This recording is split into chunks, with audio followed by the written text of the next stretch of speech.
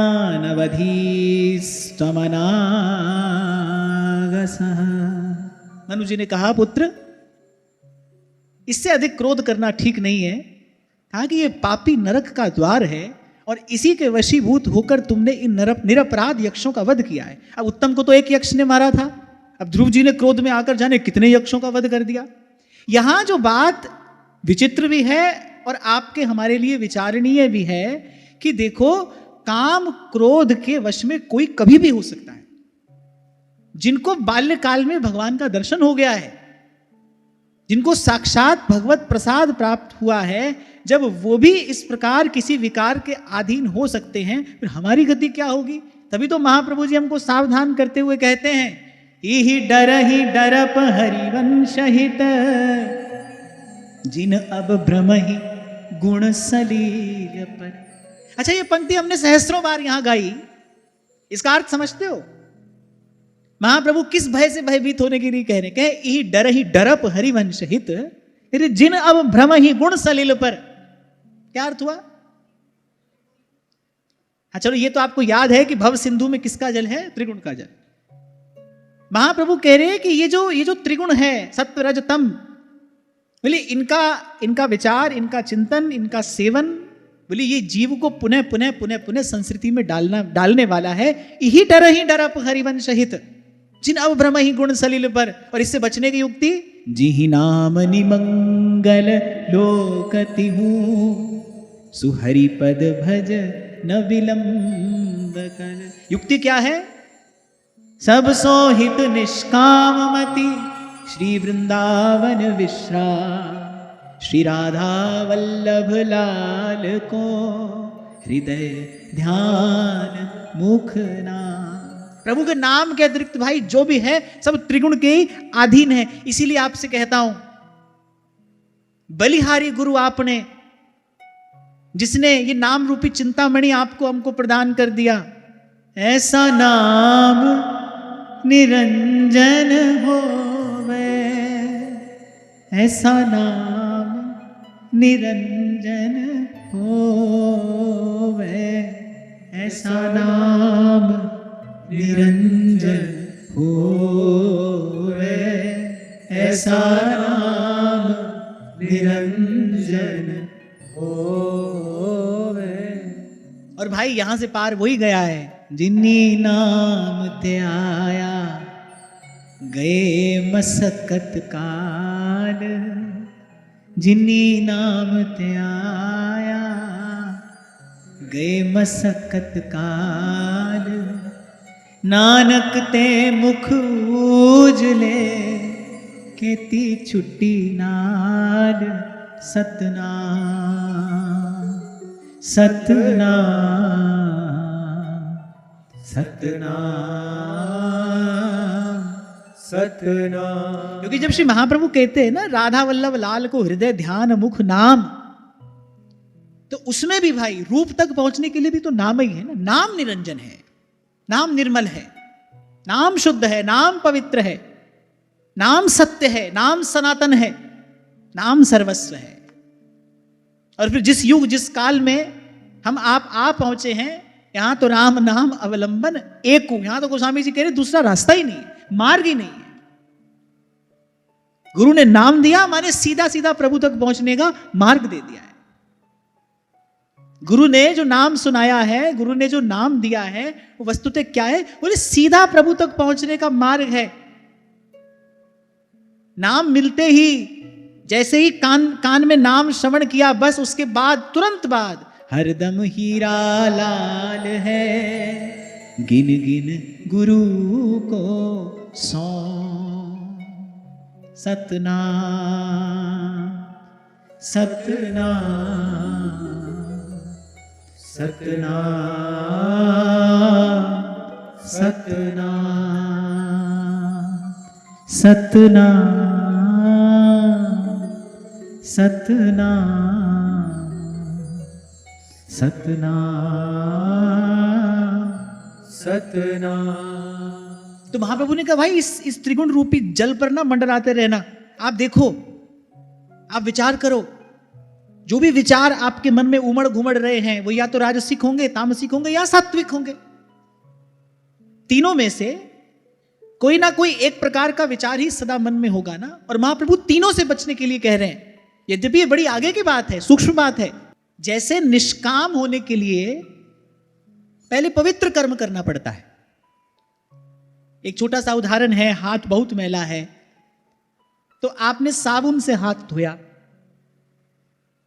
अब कहने को आपने हाथ धोने के लिए साबुन लगाया है, लेकिन बाद में तो साबुन भी धोया ना। पहले हाथ धोने के लिए साबुन लगाया, फिर उसके बाद उस साबुन को भी धोया। ऐसे ही निष्काम होने के लिए पहले पवित्र कर्म करना पड़ता है। निर्विचार होने के लिए पहले शुभ विचार करना पड़ता है, पवित्र विचार करना पड़ता है। लेकिन लक्ष्य क्या है? उस शुभ विचार से भी मुक्त होना है। महाप्रभु कह रहे डरे ही डरप हरिवंश हित, जिन अब ब्रह्म ही गुण सलिल पर। और गुण सलिल में तमोगुण भी है, रजोगुण भी और सत्वगुण भी है। और महाप्रभु अगली पंक्ति में बड़ा गूढ़ संकेत दे रहे हैं कि इस त्रिगुणातीत वस्तु क्या है। इसीलिए तुरंत कह रहे हैं, जिहि नाम निमंगल लोकति हूँ, सुहरि पद भज न विलंब कर। थोड़ा सा मन सदा हो और थोड़ा सा मन शांत हो, थोड़ा सा मन गुरु चरणों में समर्पित हो, तो समझ में आता है, दिखाई देता है, अनुभव होता है कि जो अंबुज के पात में पात, पात में पात, क्यों संतन की बात में बात, बात में बात। इसलिए कह रहा हूं कि गुरु ने नाम दिया है, वो देखने सुनने में नाम प्रतीत हो रहा है, पर गुरु ने प्रभु तक पहुंचने का सीधा मार्ग दिया है। नाम के बहाने खींचे आएंगे, आखिर एक दिन राम। तो नाम निरंजन है। तो खैर हम तो ये बात कर रहे थे कि देखो कैसी भगवान की प्रबल माया है। इसको भगवान क्यों ना दुरत्तया कहें, जिनको बाल्यकाल में भगवान का दर्शन प्राप्त हो गया, भगवान का वरद हस्त ध्रुव जी के मस्तक पर पड़ा, और जो जो बड़े बड़े ऋषि मुनियों को दुर्लभ है उस पद की प्राप्ति ध्रुव जी को हुई, और उसके बाद भी देखो क्रोध के अधीन हो गए, थोड़ी देर के लिए हो गए, क्रोध के अधीन हो गए। और वहां गोस्वामी जी कह रहे हैं, काम क्रोध मद लोभ सब नाथ नरक के पंथ। आपको पता है क्रोध करने से केवल शरीर की शक्ति नहीं, मन की शक्ति भी क्षीण होती है, और एक साधक उपासक का पुण्य क्षीण होता है। क्रोध करने से पुण्य क्षीण होता है। ऋषि मुनि तपस्या करने बैठते थे, देवता कुछ ऐसा विघ्न करते थे, ऋषियों को क्रोध आ जाए, अगर काम उत्पन्न ना हो तो क्रोध आ जाए। क्रोध आएगा तो क्या करेंगे, किसी को श्राप देंगे, और श्राप देते ही क्या होगा, तप का बल क्षीण हो जाएगा, पुण्य क्षीण हो जाएगा। फिर काम क्रोध मद लोभ सब नाथ नरक के पंथ। बोली ये जितने समय नरक ले जाने वाले हैं, सब परिहरि रघुबीर ही भजहु भजहि जेहि संत, भजहु भजहि जेहि संत। तो मनु जी ने आके समझाया, बोले जिस जिस काम में तुम लग गए हो, जो कार्य तुम करने लगे हो, बोले ये तो हमारी कुल परंपरा के भी अनुरूप नहीं है, और वैसे भी महापुरुष इसको बड़ा निंदनीय कर्म बताते हैं। क्योंकि को न काहु सुख दुख करदाता,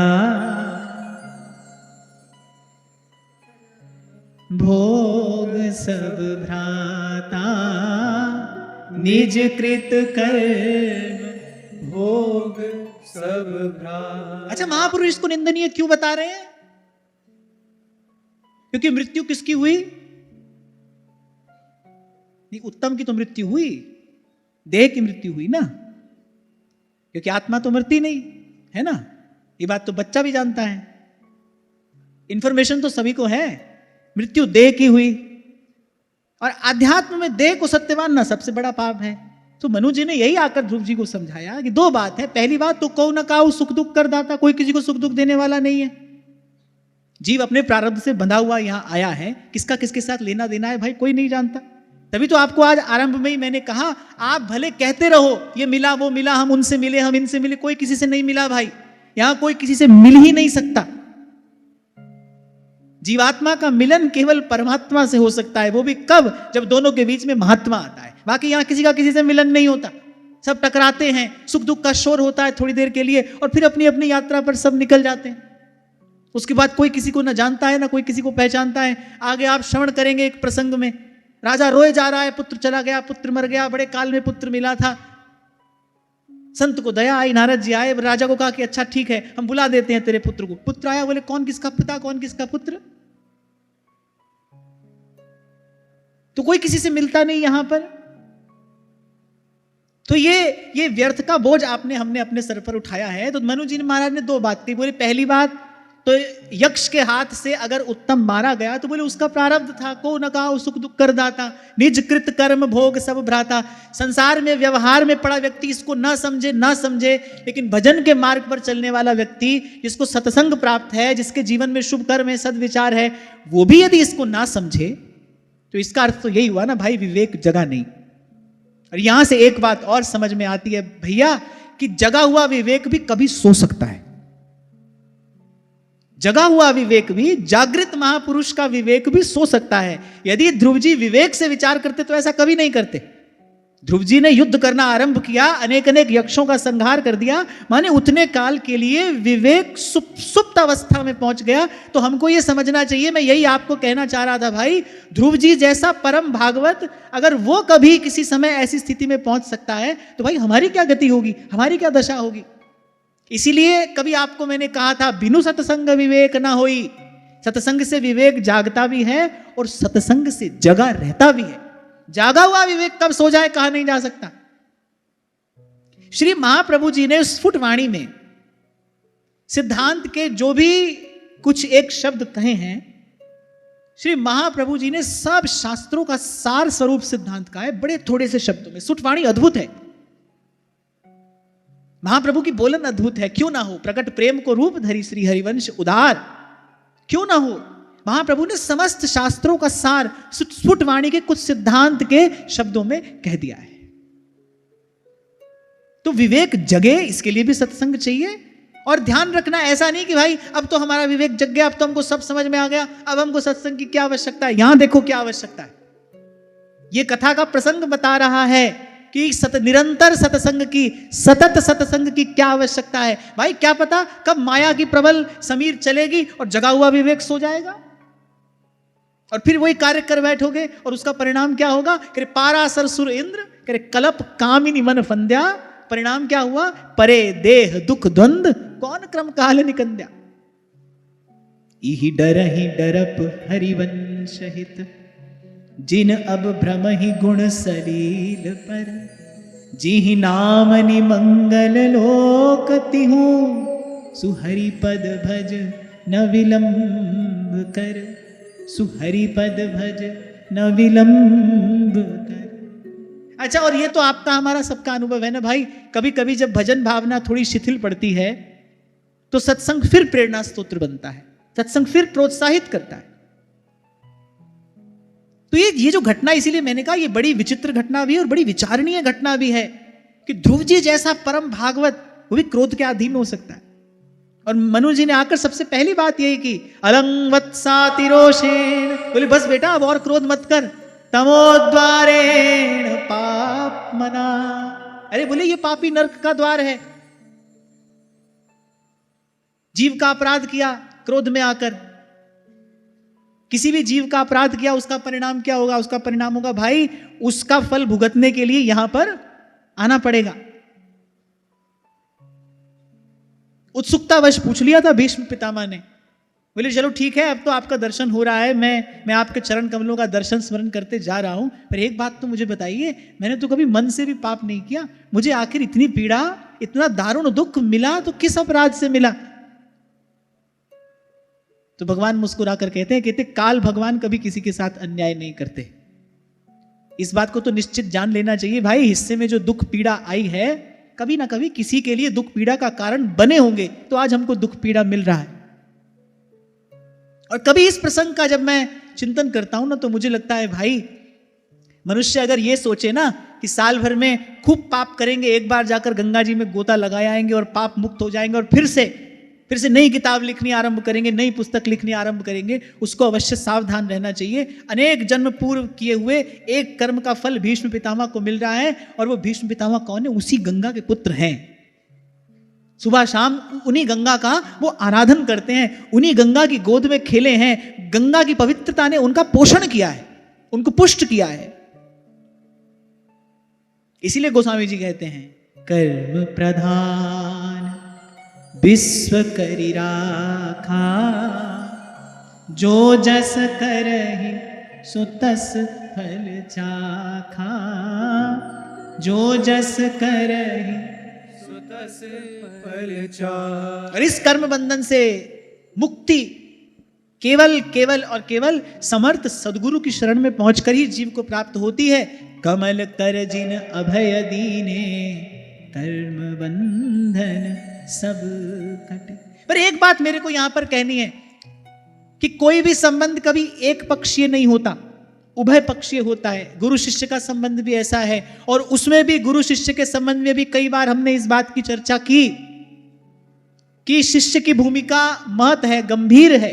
गुरु के माने शिष्य नहीं, शिष्य माने गुरु होई। आप सोचो कि भाई हम तो बरसों से महाप्रभु जी की शरण में आ गए, पर हमारे तो दुख द्वंद कम नहीं हुए। देखो, विचार करना, क्या मनसा वाचा कर्मणा महाप्रभु जी के चरणों में हमने समर्पण कर दिया? क्या हमने अपनी चिंता करना छोड़ दिया? क्या अब अपने जीवन की कोई चिंता नहीं है? आने वाले कल का कोई विचार नहीं है? देखना, महाप्रभु जी को मन दिया है। अगर दिया है तो मैं निश्चय पूर्वक की बात यहां कह सकता हूं, जिसने अपना मन आचार्य के चरणों में रख दिया है तो महाप्रभु जी समर्थ हैं। ये प्रसाद उसको मिलेगा, क्यों नहीं मिलेगा? सेवक जी मंगल गान में कह रहे हैं, कमल कर जिन अभय दीने, कर्म बंधन सब कटे, कर्म बंधन सब कटे। ऋषि मनु जी आगे कहते हैं, बड़ा सुंदर श्लोक है, नायं मार्गो हि साधुना ऋषिकेशानुवर्तिना यदात्मानं परागृह्य पशुवद्भूतवैशसम्। बोले इस जड़ शरीर को ही सत्य मानकर, और बोले इसके लिए पशुओं की भांति प्राणियों की हिंसा करना, ये तो भगवत सेवी साधुजनों का मार्ग नहीं है। अभी जो आपसे मैंने कहा कि भाई एक साधारण व्यवहार में लिप्त व्यक्ति वो अपने जीवन के सुख दुख के लिए स्वयं को और किसी और को उत्तरदायी मानता रहे तो चलो ठीक है, क्योंकि वो बेचारा तो अबोध है। लेकिन जिसके जीवन में सत्संग है उसको तो विवेकपूर्ण व्यवहार करना चाहिए। देखो ये व्यवहार ही आपकी मुक्ति का हेतु ही हो सकता है, और अन्यथा तो व्यवहार जन्म जन्मांतर के बंधन का कारण है ही। व्यवहार में व्यक्ति क्या करता है, अच्छा और बुरा, दो ही प्रकार का व्यवहार तो व्यक्ति करता है, किसी के साथ अच्छा करता है, किसी के साथ बुरा करता है। तो व्यवहार ही मुक्त भी कर सकता है। सबको प्रभु का मान कर जानकर प्रभु के नाते सबसे व्यवहार किया जाए तो व्यवहार ही पूजा हो जाएगा।